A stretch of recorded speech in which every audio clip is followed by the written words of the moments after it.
പെരിന്തൽമണ്ണ പഴയ നാഗരികതയെ ഓർമ്മിപ്പിക്കുന്ന പഴയ ബസ് സ്റ്റാൻഡിൽ പലരും മറന്നു കാണാൻ ഇടയില്ല.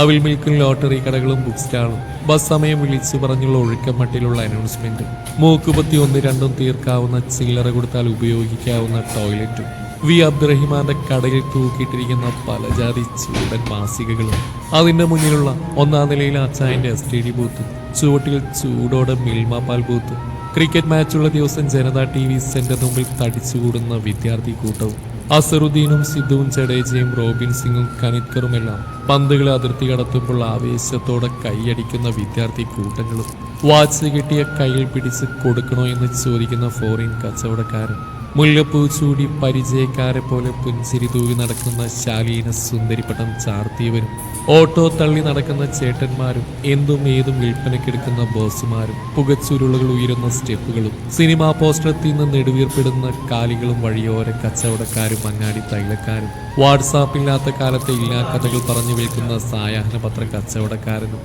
കപ്പലണ്ടി മുതൽ പേനയും പുസ്തകവും വിത്തുവരെ കച്ചവടം ചെയ്യുന്നവരും നിലക്കാത്ത ഹോണടിയും പോക്കറ്റടിയും സമയം പറഞ്ഞ് തല്ലുകൂടുന്ന ബസ്സുകാരും ആകെ കൂടെ ഒരു ഒന്നൊന്നര പട്ടണത്തിന്റെ എല്ലാ വിശേഷണങ്ങളുമുള്ള ഒരു അങ്ങാടി എല്ലാം കാലചക്രത്തിനൊപ്പം പോയി മറഞ്ഞു